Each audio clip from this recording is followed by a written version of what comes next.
Just keep spinning. Whoop, just kidding. There, we're good. We're good.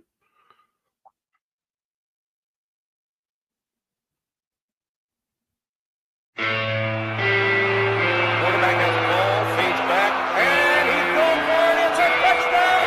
He's got it. He's going down the line, down the 50, the 40, the 30. The snap is down. The kick is up, and it's good. You're listening to The Extra Point, hosted by Phil Ruskin. Welcome.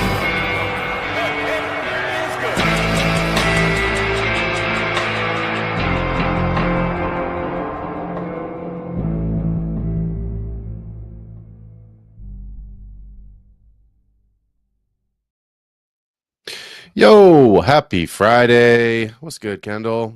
Hey, how we doing, man? Friday's Good, good. brother. Glad to be talking football.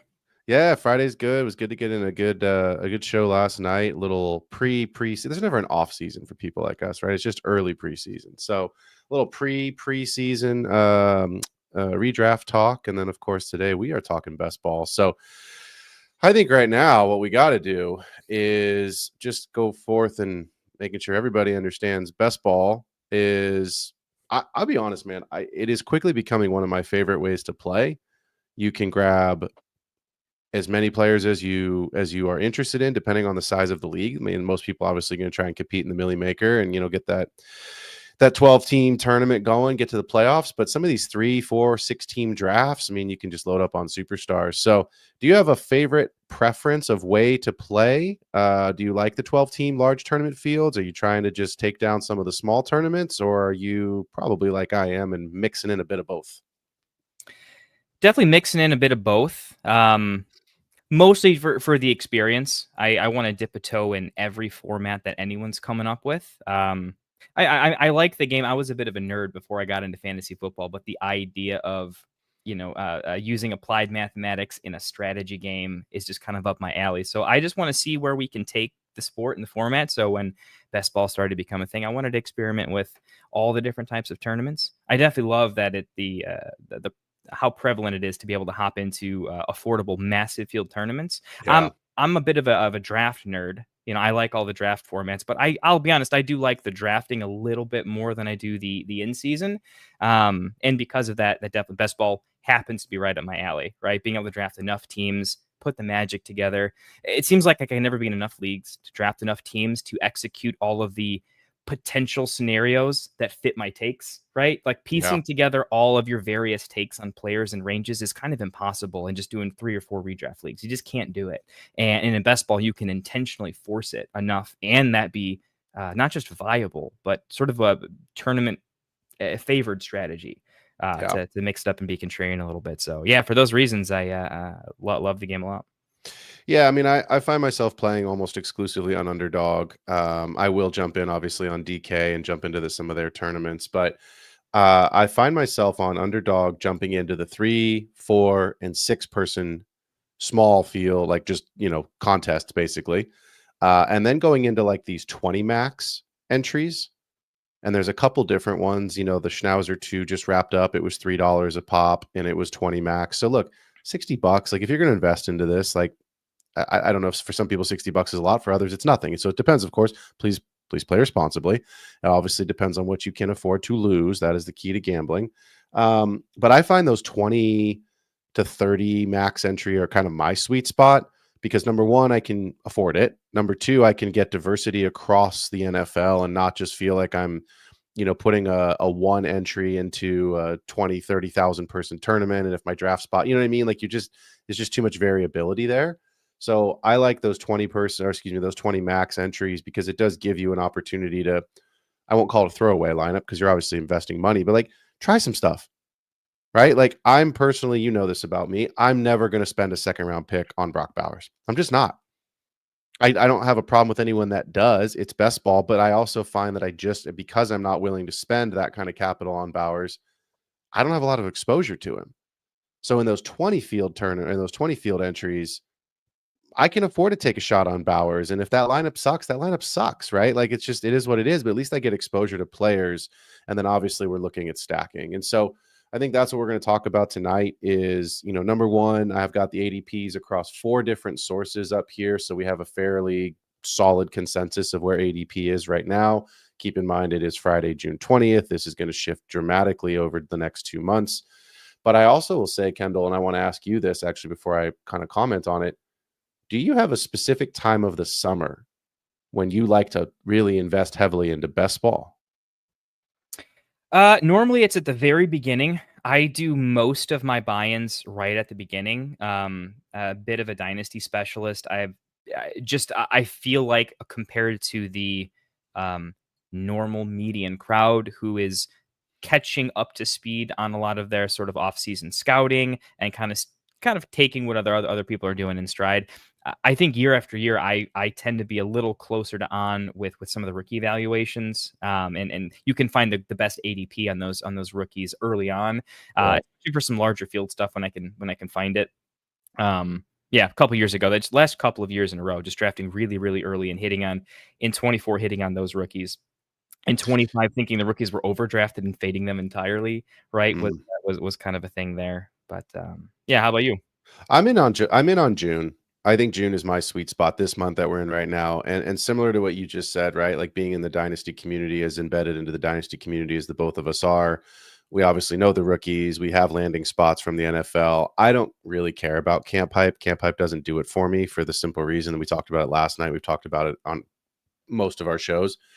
Everybody's good in the summer. All 32 teams are going to win the Super Bowl in the summer. Everyone's the healthiest and the best they've ever looked. You know what? I'm looking for news that's negative, to be honest. I need to know who's injured. I need to know who's not practicing. Terry McLaurin is holding out. I don't think that's going to last, but it's at least something to monitor, right? My point being is I find right now in June, I can get the best prices for players that I want to grab late in my roster where I can throw them on in slots 16, 17, 18, because that's the roster size in an underdog best ball draft. 20 if you're playing on DK. But as well as I do, some of those guys are going to shoot up into the rounds 13 and 14. And then you're making a decision, right? If I have Patrick Mahomes as my quarterback, Jalen Royals is a smash pick for me in the last round of a draft and just throw him on the bench in the hopes that he becomes something. But as the camp hype starts to pick up and Jalen Royals, let's just say, for example, he becomes one of those camp hype risers. Do I still really want to pay for in the 13th round when I'm probably drafting a second tight end, when I'm probably drafting a third quarterback to complete my 3-tier stack? And I'll talk about what I consider 3-tier stacks a little bit tonight. Do I really want to pay for someone that's technically fourth on the depth chart, really fifth on the depth chart there with Rashee Rice, assuming no suspension, Xavier Worthy, Hollywood, and Kelsey? Probably not. So that's why I like to do it now, because I can get dart throws on guys that cost you nothing. And if they never amount to anything, fine, it wasn't going to matter anyway. It's the 18th round of a draft, but there's also guys, Travis Etienne is a player we're going to talk about a lot tonight. Not a lot, but we're going to talk about tonight because he was being left 3 weeks ago for dead. I mean, for absolute dead. So we'll get into that in just a little bit. Before we do, I've got Fantasy Pros up for those that are listening at home and for those that are not able. I'm not going to share the screen, but again, 4 different sources: BB10, RT Sports, Underdog, and Drafters.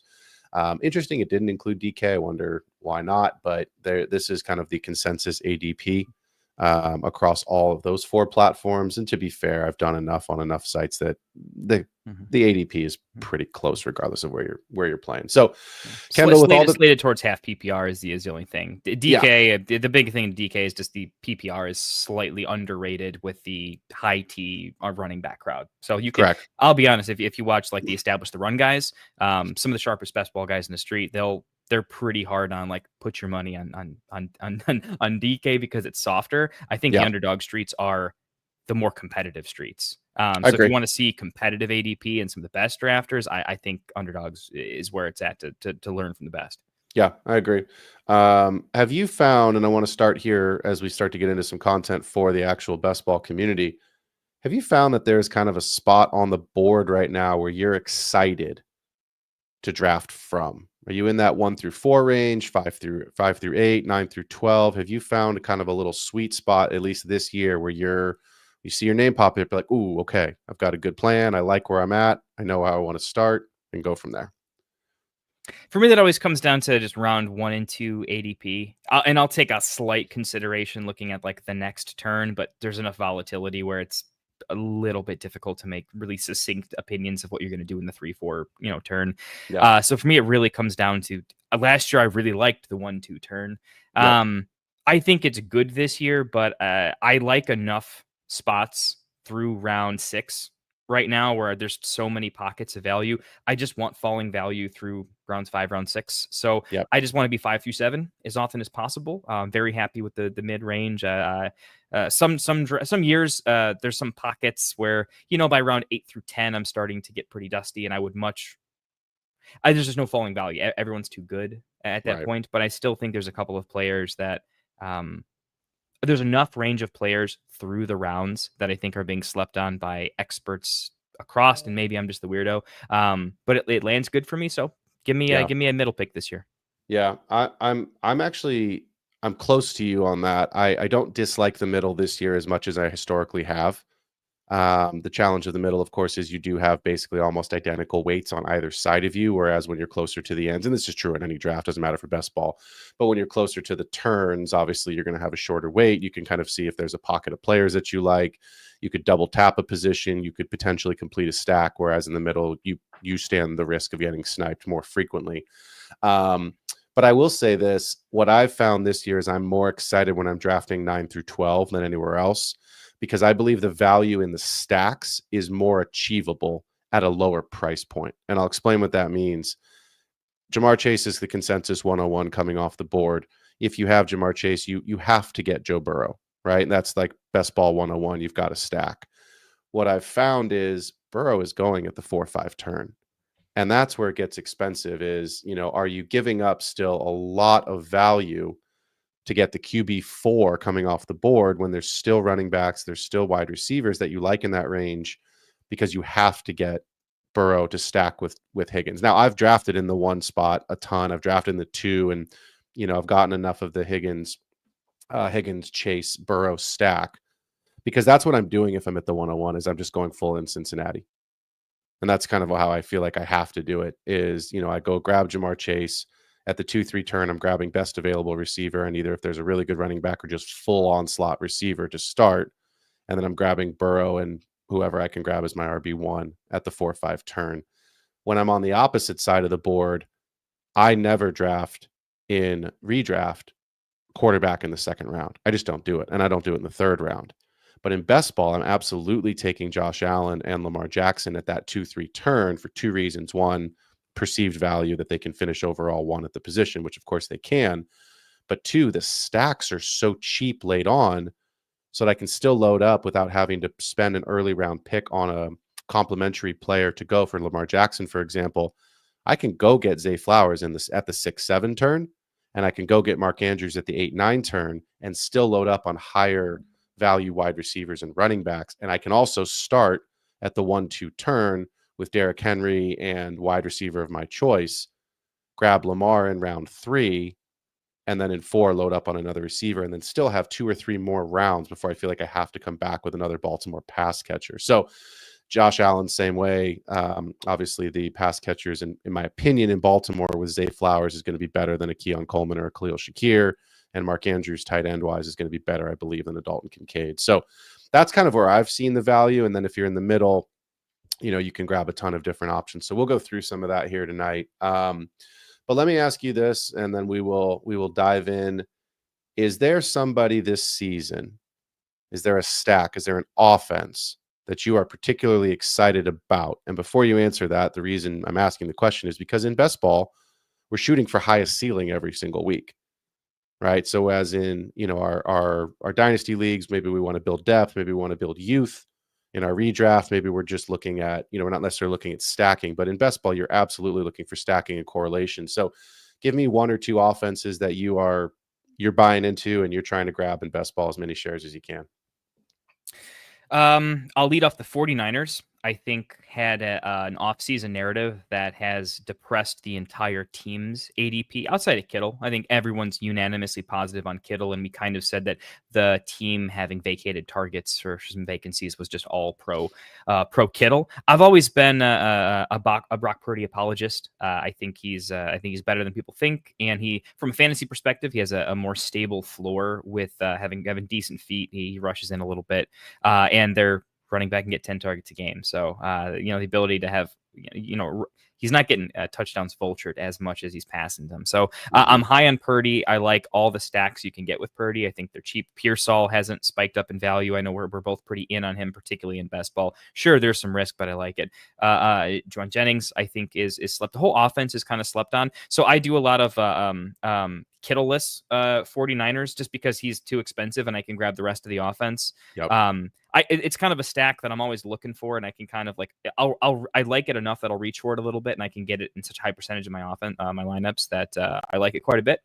And I'm also reaching at least a little bit for Christian McCaffrey. Like, I like the later half of round one, just because the later I can get CMC, the more unique combinations I can get with falling value in the two.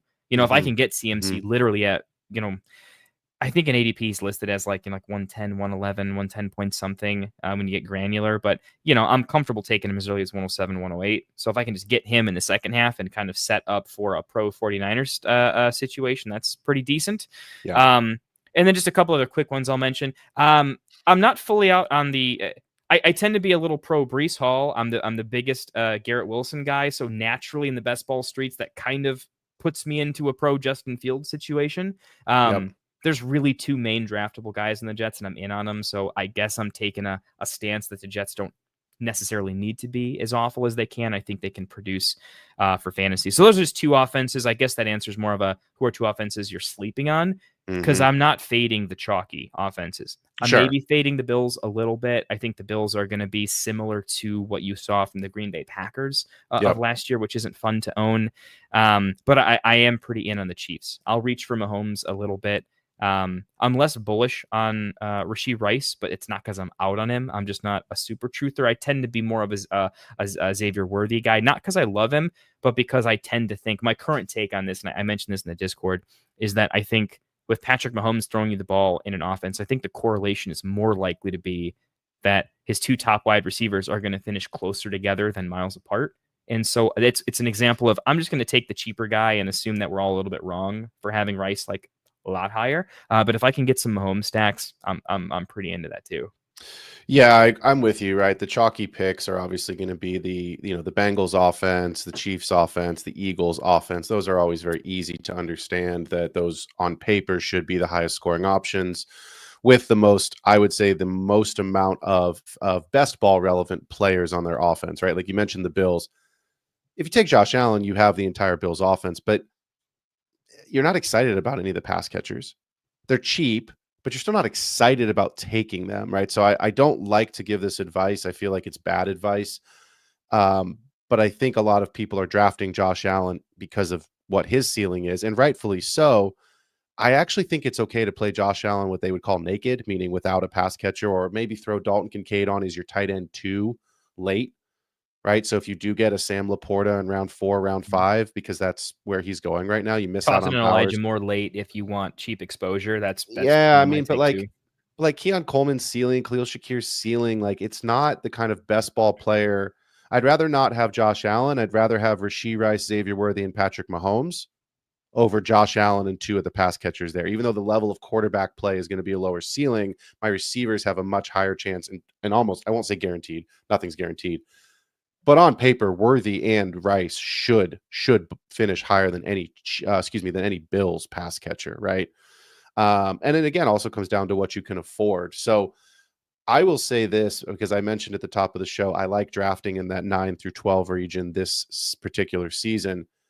I like drafting there for 2 reasons. Number one, I can complete from that range what I call a triple stack, meaning that I can stack my quarterbacks with at least one of their pass catchers or running backs or tight ends, and I can do it 3 different times. Ooh, let me guess. Let's play a game here. I'm looking at ADP. Yep. Okay, so with the triple stack in mind, all right. I know we don't have a million people in chat, but if you guys have ideas, get here with me. All right, I'm just gonna read ADP off. We'll see if we can figure this out. So, Neighbors at 9, Amon-Ra, McCaffrey, Nico Collins, Derrick Henry, BTJ, Devon H, and that's through 15. I'm That's gonna through say 15. I know you like yourself some Nico Collins. His quarterback is cheaper. He's the cheapest he's ever going to be. And we're both super steamy on our boy Higgins. So I'm guessing you want to set up a triple Houston stack. That is going to be my first answer. So Houston is an offense that I am targeting as one of my 3 stacks because I can get Higgins in the 9th, 10th round almost consistently, and he is going to be a massive ADP riser. And assuming that the camp hype is positive and there's no injuries in training camp, simply because of opportunity, right? I don't see a world where he's not the wide receiver 2 on that team. Joe Mixon catches passes. Dalton Schultz catches passes, but it's He won't open the Nico. season in the wide receiver 2 Yeah. position, but one of those like by the second half of the first game, not even week 2. It's kind of like if they're losing that game, who's out in the field in the fourth quarter? He's going to be out there a lot. To me, Houston is being undervalued in best ball in a way that it is so cheap, it's unbelievable. And you can target a Josh Allen as your ceiling quarterback from that range if you really want to, and still come back. You could start 1-2 turn with Nico and Derrick Henry. You could come back with a Josh Allen or a Lamar Jackson at round 3-4 and then get another pass catcher. And then you can come back in the 12th round and get CJ Stroud to go with your Nico Collins and your Jaden Higgins because you don't have to pay for it and just keep loading up at the skill position. So Houston is one of those offenses you need to really be stacking up this year. They've revamped their offensive line. It's basically a carbon copy of what they've had the last 2 years from a skill position perspective. Nico's going to dominate the targets. Insert wide receiver 2 here. We thought it was Stephon Diggs. Diggs lost the season. Tank has out for the year. It's Jaden Higgins. And Dalton Schultz is not a guy that you want. So that's what I'm doing there. The other one is, and I told you last night we were going to talk about it, and it makes me ill to have these words come out of my mouth. I know exactly where you're going. And I thought you were actually going to take Nico at 12 and then BTJ at 14 to potentially end up with the wide receiver like 2 overall and 3 overall, which is a realistic possibility. They're not getting to 1 over Chase, but I think that could be the like a 2-4, a 2-3, a 3-4. And then their quarterbacks are cheap enough that even if you reach half a round, it wasn't that bad. And I'm having a hard time if Derrick Henry is at the turn or anywhere in that last 3 picks of the turn passing on him, simply because the drop off in the tier at running back is so drastic. And guys in the middle, we talked about this, if you're in the middles where you get the chance to get sniped. The reality is that you can't, just because the ADP on Bucky and on Achane right now suggests, and Brees suggests, that they should be there for you at the 3-4 turn. First of all, that's a big drop off from Derrick Henry, and second of all, if they get sniped, then you're stuck, and there's a huge pocket of receivers. So I'm just having a hard time not taking Derrick Henry there if I'm on that turn. But I do like that BTJ possibility of opening that up. It gives me the Trevor Lawrence option, and it gives me Travis Etienne super late on, because Travis Etienne at the beginning of the summer, Kendall, I was getting him in the 14th round. Yeah, that was nuts. 14th round. Like he wasn't even in the league. Like he was, a third stringer trying to make their team. And look, I get it. People are excited about about Tootin. They're excited about Tootin. Oh, I love him. Bigsby hasn't really done a ton. The trade rumors, Travis Etienne's not what he was. He's not going to be good. You know what? The truth is he's not what he was. But does he deserve to be taken as a starting running back in the NFL in the 14th round? Absolutely not. Go look at the 14th round in an ADP best ball and tell me who's there. Travis Etienne's name shouldn't be in that group. So he's all the way up into the 11th and 10th rounds now, and I've seen him go even in the 8th, 9th for the really sharpest among us, right? My point being is that's a cheap stack with the Jaguars that you can get late on. So if you want to start with your high-end quarterback, with a Lamar Jackson, with a Josh Allen, with you start with AJ Brown, or you decide to take a discount later in the 4th round at the turn and go Devonta Smith stack with Jalen Hurts instead. And then you just can wait on that quarterback and still get a Trevor Lawrence and still get a CJ Stroud stacked with their guys because of who you've started with early on. To me, that's better value than grabbing Puka and then hoping that Matt Stafford is there late on. I know we talked about him a bit last night, but like on paper, and in theory, Trevor Lawrence and CJ Stroud should both finish ahead of Matt Stafford. Should. Yeah, I think so. So I think that's where you can find some value. So anyway, I think there's some stacking options. Let's flip the question. Are there some players that you are thinking are just being overdrafted too high? You're out? Not out. You should never be out on a player, but you just feel like you find yourself passing because of their price. And the second half of that question, is there an offense that you're thinking maybe there's some regression this year, or, I just find myself not being super excited about really trying to stack up their offense regardless of, the cost, even if it's super cheap. So a player that's being overdrafted a little bit. I'll just kick it off. I think AJ Brown's getting overdrafted a little bit when I just look at the range of players underneath him. And what I mean is that at the range, I think a 5-pick range this early in the draft it's a big deal. You're passing on real called shots. My challenge is mostly that I think their defense is just unreal. And I don't see AJ Brown needing to be AJ Brown enough. If you change their division up a little bit, maybe, but I think that division's also not really a fireworks show division. Like, I like watching the Cowboys play outside of their division because then points happen. But inside, it just becomes this run fest, like who's got the best running game, D-line, O-line wars. I don't see – I think A.J. Brown can smoke a pack of cigs in the fourth quarter most games. I just think there's so much talent around him.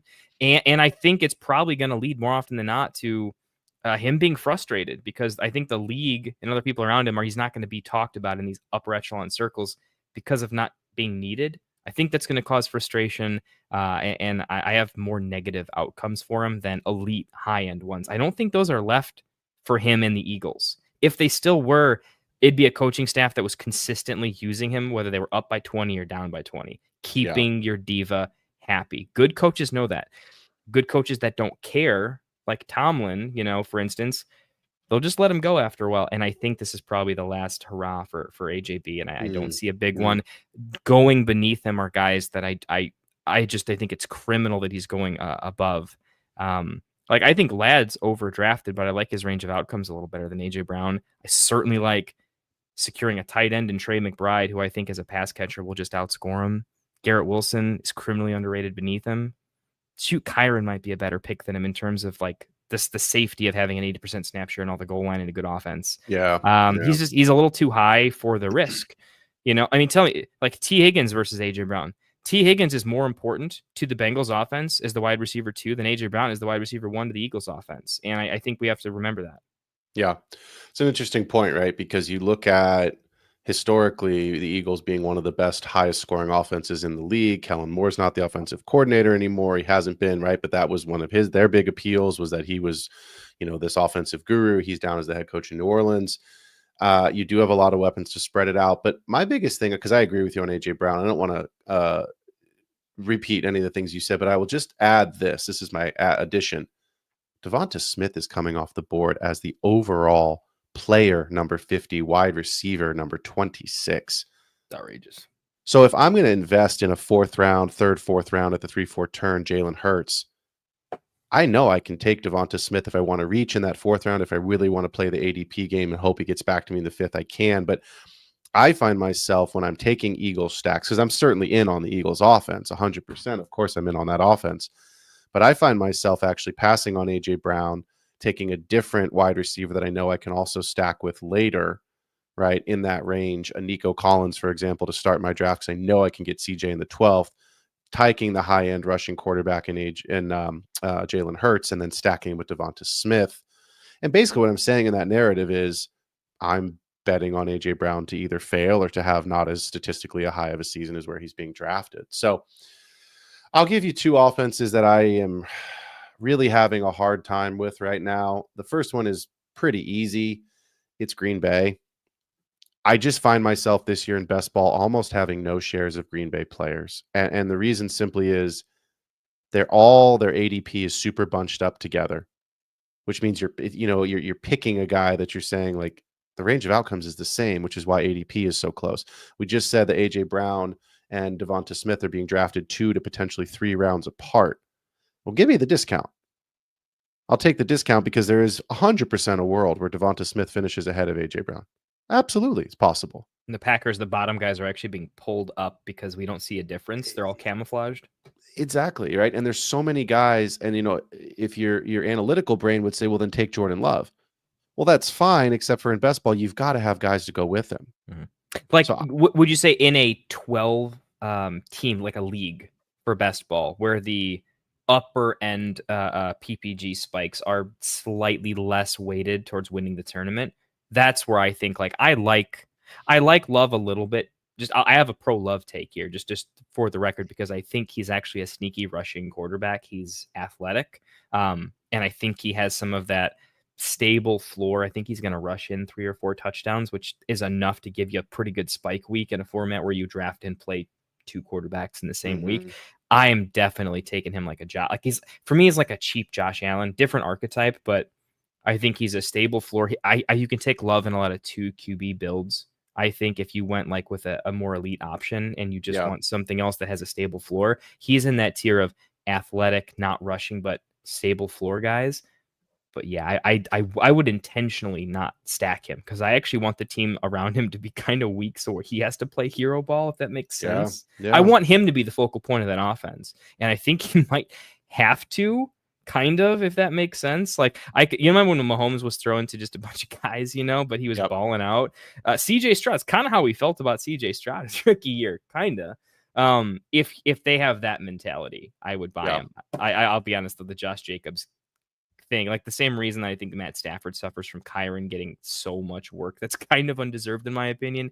Love probably suffers from, why would they change what they're doing? They'll get to the playoffs guaranteed by rushing the ball 40 times. Right? Well, and that's it, right? Like I like Jordan Love and I have him in Dynasty because in Dynasty, I expect him to be in the solid QB2 range pretty much every single year. And that's exactly what I'm looking for as my QB2, right?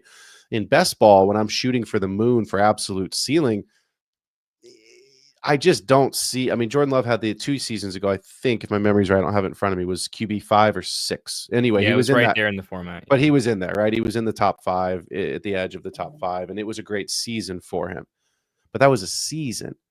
You're looking for spike weeks. You're not looking for consistent points throughout the season. That's what you need in best ball. So I just struggle. I have shares of Josh Jacobs, of course, and I'm okay because it's, running backs you don't have to have stacked with quarterbacks unless it's a McCaffrey, a Gibbs, right? Somebody that's a Bijan, someone that's a true pass catcher.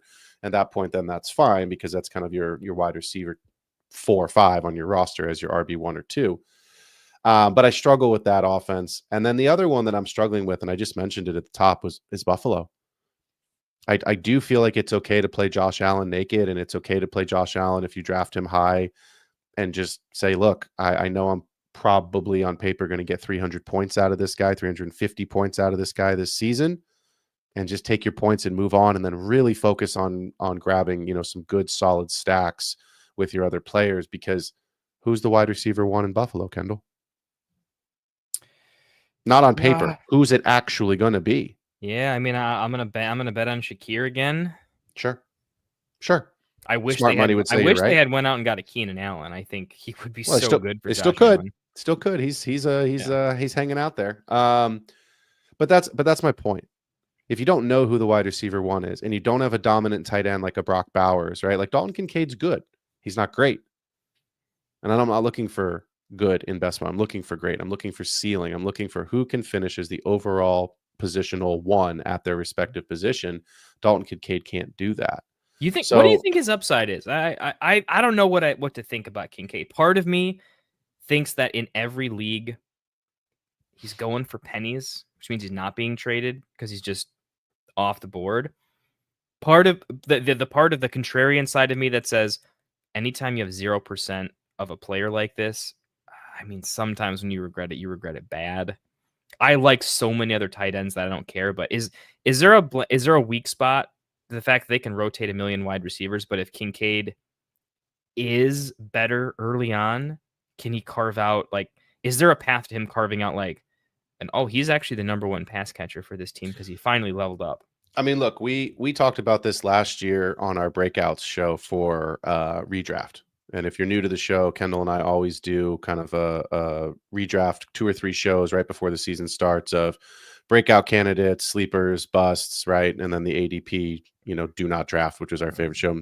self-promote. We're on crushed you such last a year. run, man. We crushed cannot you. miss this year. Okay, No, we got to get it right. We got to get it right. The last 2 years, we've nailed the do not draft / do draft list. What I will say is we had Kincaid on that list last year, and that's, to be fair, that's one of the ones we missed on. I think we didn't hit on 100%. No one ever does, but we kept you off Laporta though. So like we kept you off Laporta. We kept you off CJ Stroud. We said get the hell away from the Jaguars. Oh, I forgot we were like the most anti CJ Stroud people. That feels so much better now. People were berating us in the comments. They were. Did we get hate for CJ? Oh yeah. They were like, you guys don't know what you're talking about. CJ Stroud's the QB3. He's the rookie of the year. He's going to kill it. And you said it exactly these words, Kendall. I'll never forget this. You said, we're not saying don't draft CJ Stroud. We're saying do not draft him at his ADP. It is what we said. And he didn't come anywhere close to where you drafted him and what you paid for him for his ADP. So anyway, it's going to be a banger. Yeah, it was a good one. Back to our topic at hand. Dalton Kincaid, I have shares of because he's going right now as the tight end 14 and 134th off the board in ADP, which means if I do have Josh Allen and I'm getting another higher value tight end, sure, I'm going to stack Kincaid super late in the 10th, 11th, potentially 12th round as just somebody to have some correlation. But it's not someone I'm shooting for. It's not someone I'm targeting to draft if I have Josh Allen. I'm okay missing out because I don't think the ceiling is that high, right? It's just a myriad of Buffalo pass catchers. So what I'm looking at when I'm targeting, a tight end, I'm looking right now at the Evan Ingram, Jonnu Smith, Mark Andrews, kind of middle of the table tight ends. And people will say, oh, those guys, you don't want them. They're old or this, but it's best ball. It's not redraft. It's not dynasty. Maybe you don't want them on your dynasty team because of their age. Maybe you think Jonnu Smith, who never has had a tight end 1 season until last year and then finishes as the tight end 4, it's a statistical outlier. Maybe you think that the regression is almost guaranteed. It might be. But you can late stack you can late stack Tua with Jonnu. If you start early with Lamar Jackson, you can come back and get Mark Andrews at the 99, 100, 101 position at the ADP. You go get him in the 9th round. Assuming he doesn't get traded, he's still going to be one of their top pass catching options. So I get the Bowers, McBride, Kittle conversation and shoot for the moon, but those guys are going in the 2nd, 3rd rounds. You're passing on wide receivers, running backs, and in best ball, the top 3 quarterbacks.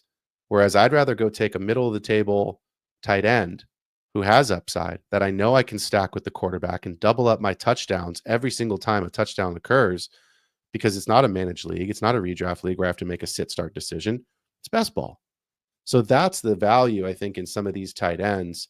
And I actually think the Ingram, Smith, Andrews are 3 of the most valuable tight ends in best ball this season because you can stack with Knicks, because you can stack with Tua, and because you can stack with Lamar. And the upside for Lamar and Knicks is there. They should both have fantastic seasons. The upside for Tua, probably still middle of but Tua is going to be your QB3. I talked about triple stacking earlier. If I can go get an early stack with the Ravens, if I can grab Jalen Waddle in the 6th, which I can consistently right now, I know I can get Tua in the 10th or the 11th. There's a stack there. I can get Jonnu in the 8th. I could double tap in the 9-10 if Jonnu's on the board. I could double tap those receivers. I can come back in the 12th with Nico Collins in my 1st round there and come back with CJ. There's my triple stack. Now I've got a Baltimore stack, a Miami stack, and a Houston stack. That's what you're looking for in best ball. That's how you're going to take down tournaments, because at the end of the day, sure, Josh Allen naked is going to be great, and he probably will finish as the QB 1, 2, or 3. But what about all the players you're giving up? What about that guy's roster who starts reaching for guys, doesn't have a lot of stacks? At some point, you start to make up the point gap. And at the end of the season, when only the top 2 are going to advance to the playoffs, that's what you need. And when you get to the playoffs, you need the stacks. That's how you win once you get to the playoffs. So I think that's where I'm at right now. I wanted to ask you as well, is there somebody this season, and I know we have it every single year, is there somebody this season that you have over exposure to, regardless of if it makes you confident or makes you nervous, but who's maybe the highest exposure player you have on your roster, and who's maybe one of the lower exposure players, or someone that you just say, when I'm on the board at this point, I find myself passing more often than not. Two highest exposed players that are going to make or break this year for me, like no question about it. CMC and Garrett Wilson. They are on a ridiculous amount of my teams. I'm basically at a third of each. I mean, which is insane. That's just insane for how early they go. So obviously I'm reaching for those guys quite a bit. Later on, I have found myself really taking a lot of Jalen Warren, Caleb Johnson, one or the other. Like if I get one, it feels like half my teams have one of them and the other half have the other. I'd have to actually look up the exposure. I don't have it pulled up, but that's I feel like that's the part of the team I want to draft. And I think if things hit the right way, I really see that whole backfield just being ridiculously valuable. And then there are some really, it's at the running back position, I think, is where I'm getting all of my overexposure right now because I'm playing the value game at wide receiver so much. There's enough falling value that I'm not overexposed on anybody later on because I have 3 or 4 guys that I can just default to, right? I love Jack Beck. I also love Jacoby Myers. I think they're kind of interchangeable, so I'm not overexposed there. But at running back, there's guys I like, and there's guys I won't touch. I don't care if I want to blend the exposure. I just really won't do it. Kamara is on a pretty high amount of my teams, and if I'm reaching really, really late to where they're just on a ridiculous amount of my teams because I can kind of get them whenever I want to at the running back position, it's a lot of Bashal Tootin because I have a decent amount of ETN, but ETN was my in-season trade potential candidate, and so I just had a lot of Bashal as a really high upside. If I'm doing some Jaguars bets, I want some exposure to that backfield because I think the whole team could go a little bit bonkers. Yeah, that's probably where I'm at. I'm more balanced this year than I've ever been, outside of honestly Garrett Wilson. I mean, if he finishes as the wide receiver 2 or 3, I'm taking you out to dinner, man. We're gonna have a good night. I love it. Well, I'm hoping for that then. So let's go, Garrett Wilson. I'd love a steak dinner. So here we go. I need some Jets season tickets, dude. I'm just out here year after year defending the green. They can't become my new pet team. I'm already a Bears fan. If I pick up the Jets as my stand-in, I'm gonna need some counseling. Very well. You might need counseling if you're picking up the Jets for lots of reasons, but we won't get into all those tonight. So I will give you 2 players one player that makes me nervous, one player that I am stoked on. I have an incredible amount of exposure right now to Isaiah Pacheco. Because again, it's so early. And again, it's like he's being left for dead. Now his ADP has come up a lot. He's now overall coming in at ADP right around 79, 80, running back 29 off the board. And this is a high powered offense, regardless of who's there. It's still the Chiefs.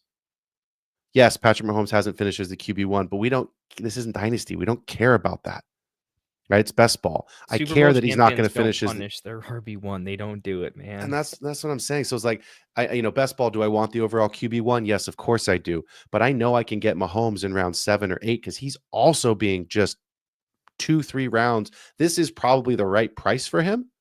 As well as I do, in July and August, he'll be in the 5th, 6th round because of the name. But I'm getting him consistently in the 7th and 8th round right now, which means I can start receiver, running back, something in that category, or anchor running back with 2-3 receivers, one of which is Rashee Rice or Xavier Worthy. And then I can come back at the 7-8 turn and grab Pacheco as my RB2 to go with Mahomes. And there's my Chief stack. And I'm loving that right now. Pacheco is one of those guys that I think can outperform his ADP. And I just wanted to say this really quickly because this is important. There are I counted them earlier and I have to redo it. 1, 2, 3, 4 rookies. Not 4 rookies ahead of him, not named Genty or Hampton. That's crazy to me. So do I think these players are going to be better than Pacheco long-term in Dynasty? Yes, I do. Do I think that Kinshawn Judkins is going to have a better season than Isaiah Pacheco? I don't know, because I don't think the Browns offense is going to be very good. I think Judkins is great. I've got a lot of him in Dynasty. I think he's going to be a phenomenal player, and I think he's going to be the RB1 for the Browns. But this season in best ball, Give me Pacheco on an offense that I've seen do it. We don't know who the quarterback is. It could be Shador. It could be Flacco. It could be, this is sad. What's the kid? Gabriel? Dylan Gabriel from Oregon? Dylan Gabriel. Yeah. Sorry. I know you were drafted higher than Shador, but that's how irrelevant you are, at least right now. Yeah, he just Right? doesn't Like have it. Caleb Johnson, I like the kid. Jalen Warren, you and I talked about it last night. We made a trade for Jalen Warren last night. It's still going to be a Arthur Smith timeshare of some sort. Yeah. Nobody's gonna own that backfield. So in Dynasty, I think it's great. Like their ADPs are depressed because we're not banking on a top 12 running back. We're more or less trying to find value significantly late, and it just feels like, guys, they win the Super Bowl every year. He's the running back one. It's one of those, like, we don't complain when certain running backs lose 20% of their touches because the offense is so good. He's a guy where it's like, dude, I don't care if he gets 15 touches, man. They still like passing him the ball more often than they should. Remember, like David Montgomery, like isn't a pass catcher, but he somehow always catches 3 to 4 passes every game. Yeah, like Pacheco's kind of frustratingly like that if you don't own him. Yeah, I love that. I like that take a lot, man. I've got a ton of exposure to him because the price is so cheap. And if you're drafting in best ball right now, honestly, one of the best pieces of advice that I can give you, because I've done it, I've already done a couple hundred best ball drafts. Go load up at an anchor running back and load those wide receivers up on your team. Go reach for a top 3 quarterback and grab Isaiah Pacheco to go with Mahomes late on, especially if you're in that 1 through 4, 101, 104 range, because that's the side of the board that those Chiefs tend to be on. And I think you're going to be really happy with it. The player that gives me some nerves that I have a ton of exposure to because he's even cheaper is Travis Etienne Jr. And you know me, I poo-pooed the Jaguars all season last year. I said, don't touch them. Stay away from them. It's danger. And this season, I think they have a long way to go, but I like Liam Cohen. I like what they did bringing in Travis Hunter. I think that Trevor Lawrence has had inconsistency, to say the least, in his coaching for his career. I think this hopefully is the best coach that he's had. But here's some names that are going ahead of Travis Etienne Jr. As of today, Etienne is the RB1 in Jacksonville. As of today. Do we agree on that? Yes. So here is an RB1 going as RB37. There's only 32 teams in the league for those doing the mathematical home game. Here's an RB1 on a starting NFL roster. Here are some names that are going ahead of him. Jalen Warren. I don't have a huge problem with that, but we just talked about it. Caleb Johnson, who is also being drafted ahead of Jalen Warren. Tyrone Tracy and Cam Scatterbo. Najee Harris, Jordan Mason, Zach Charbonnet, and in some instances, Javonte Williams. So you're telling me that there are backups or committee team guys in best ball that are being drafted ahead of a starter? That doesn't make sense to me. I get it. People are excited about Tootin. People are excited about what the Jaguars offense could be this season because it's revamping with a new head coach. That's an offensive-minded head coach that wants to get out and do what all the new head coaches do, prove their worth. But for a player at the 109 to 113 range, you tell me I can get a starting running back in the 9th round as my RB4 probably in best ball, where you need 5 to 7 really on your roster. You need 5 to 7 running backs when you finish out your team. 3-down skill set, improved 3-down skills. Like that's, to me, that's coaches that don't seem to hate him. I think it's free. He's free. Draft Travis Etienne. Now his price is coming back up. But I'm telling you, the sharps are on this take, and it's pulling him up. But he's not where he'll finish. I think his ADP is going to get normalized once people realize that we've buried him, because the offseason narratives don't have much to do with football so much as what's happening in Twitter. No, and that's the whole point. And that's why I'm saying. So I asked you the question at the top of the show. When do you like to do best ball drafts? I like to do them now because you can get a Pacheco, you can get a Travis Etienne super cheap. You can get a Jaden Higgins in the 12th round. When you get into the second half, August 15th and beyond, Jaden Higgins is going to be in the 8th round. Travis Etienne is going to be in the 8th round. Pacheco is going to be in the 6th round. The best ball board is going to look very similar to what a redraft board is going to look like. Guys are going to panic. They're going to start reaching. They're going to start go, I got to get this guy. You can't get the values later in the summer and in the early fall that you can get right now. So who's someone you're fading? I know you said AJ Brown is somebody that you think is being overdrafted, but who's somebody that you're just fading that, regardless of whether you like the player in Dynasty or in redraft, you just don't find yourself drafting. You're not having a ton of exposure to this season. Not a ton of exposure to. I'm trying to think of someone who's like nuanced. I'm a little bit off Nico Collins, but everyone kind of knows me as the anti-Nico guy. I think this is like the time where, look, the guys around him are really talented, and I think it's going to bring him a little bit down to earth. But I've been on that take for quite some time. I'm a little bit down on Josh Jacobs, to be honest, compared to, like, he didn't give us almost any reason to think he would slow down or the offense would be different. Part of me believes that the offense doesn't change how they operate a little bit. It's never going to evolve. And this is the year I'm like, I'm just going to fade him a little bit because he's going a little bit too high. I'm going to fade him because I don't think he outperforms his ADP. I think he's just right there. But I don't have an elite ceiling outcome for him. I like guys a little bit later that I think could jump him. So he's just kind of in a range where I'm just not taking him. Yeah. James Cook is dead to me this year. I think he's like 2 full rounds above where he should be going, maybe more. I think he's the singular most mispriced player on the board, in my opinion. RB 14, ADP overall 39. Okay. Yeah, I don't see I don't think he's that much better than the running backs behind him. I think he's good, not great. And I think the team, he's just so replaceable in the team. And now he's kind of crying a little bit at the contract. Sure, he could score a bunch of touchdowns because the Bills are good. I think the Bills would like to score the ball a million different ways other than James Cook, if I'm being honest. I think, he screams touchdown regression, right? This was a player that had 4 total touchdowns his first 2 years in the league. He had 16 rushing touchdowns last year. Excuse me, the 4 total touchdowns was his rushing. He had 16 rushing touchdowns last year. He tacked on 2 receiving. This is a guy that never had more than 6 in his single season, and had more last year than he's had in his entire career. So the touchdown regression, we have to assume is coming. But if you got James Cook in the 5th round as your RB2, and instead of 16 touchdowns, you got 9 and 1,000 yards, are you happy with that?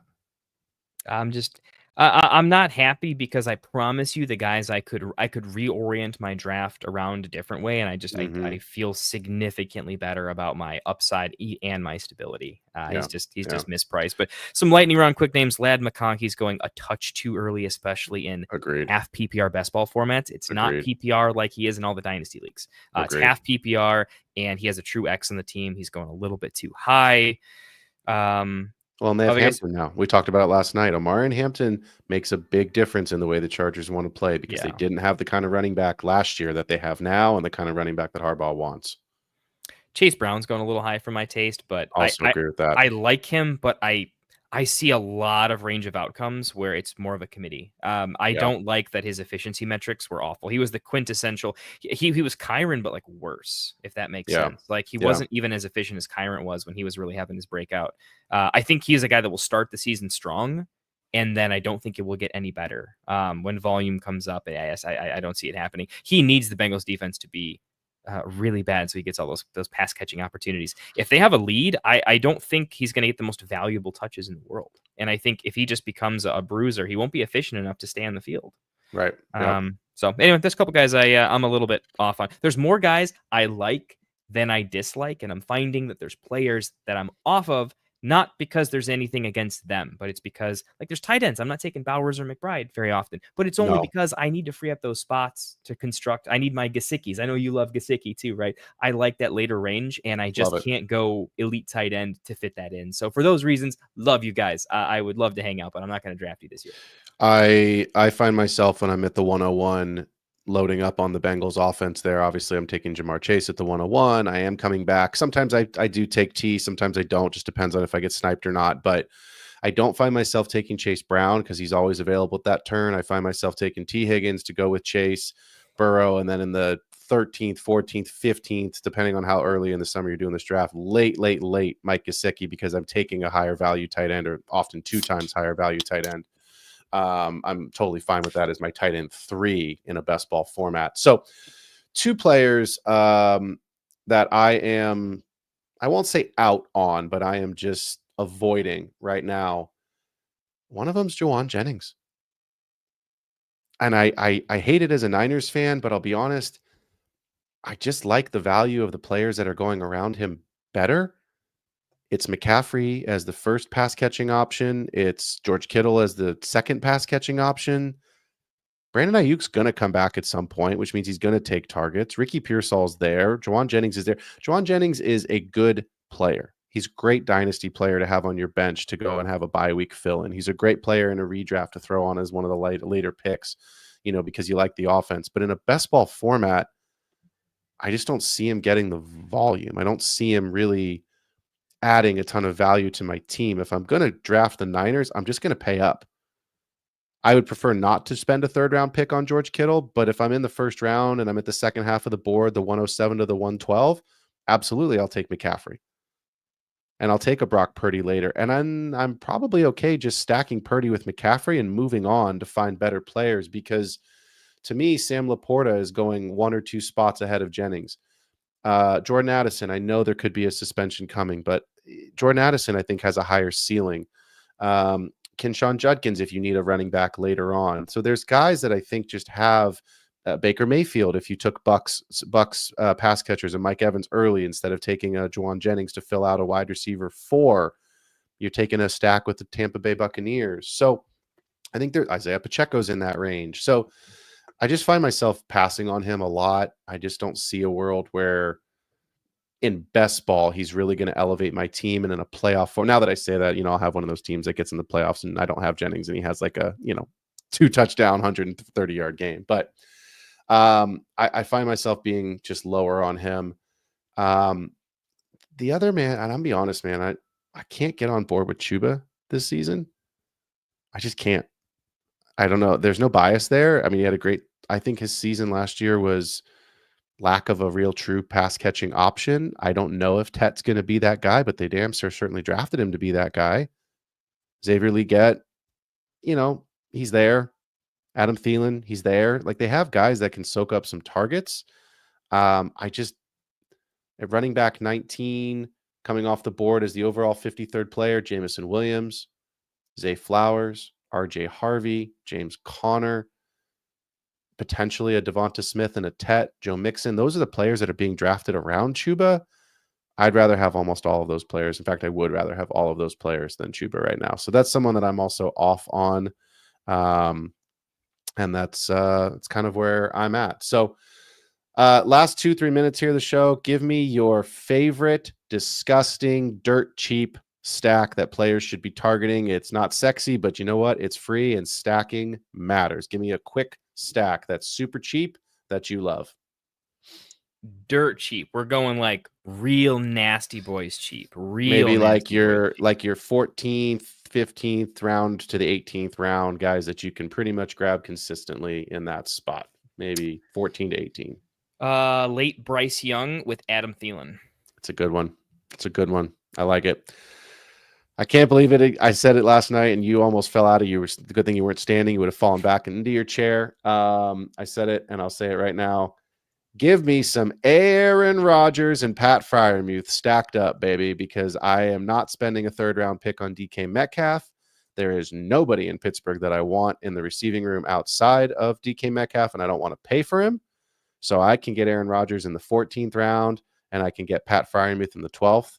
That's a fantastic tight end 2 and QB 3 to have on my best ball roster, because I think, like we all probably do, that Pat Freiermuth should, other than the running backs, be the pass catching number 2 option on that team. So Kendall, my guy, I know you're getting ready to do some Scott Fishbowl draft tonight. Talk to the folks about what they've got, what time you're doing it, where they can tune in, because I am not joining you this evening, but I want to make sure that we get all of our viewers over to that Scott Fishbowl mock and give you anyone listening that wants to hop into a Scott Fishbowl mock, I want to make it quick because we're starting literally as soon as I hop off here and hop into their stream. We're going live. So if you're on X, obviously the Get Right Fantasy Network X, or you can, or Classic Mike or myself, it's all going to be up there. It's streamed across all of them, or the Get Right Fantasy Network YouTube channel. We usually stream it to mine and Phil's channel as well. So if you're subbed to one of us, sub to all of us, it helps. But you should be able to find us pretty quick.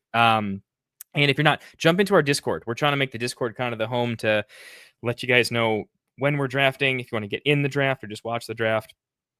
Trade advice. We're doing a lot of that lately, just kind of hanging out drafting. But the big thing too is we are happy to promote all the other really great channels and mock drafters in the industry that are doing really cool stuff. If I hear about another great Scott Fish Bowl draft somewhere else, we're not going to be greedy. We're going to post it in the Drafting with Friends room, and so it's a great place to be. So sign up, get up in the Discord. It is free. I got to run, though. I got to hop in and absolutely destroy this 106. I'll be drafting live in Chicago this upcoming week, this upcoming Sunday for, I guess, next Sunday for Scott Fish Live Chicago. So wish me luck. Let's get it. As always, appreciate you being here, Kendall. Go get that draft, man. Go crush it. I know you will. Thanks for tuning in to another episode of The Extra Point. We will see you next week. But for now, jump over to the Scott Fish Bowl Live mock draft. Otherwise, hope you enjoyed this best ball episode. We out.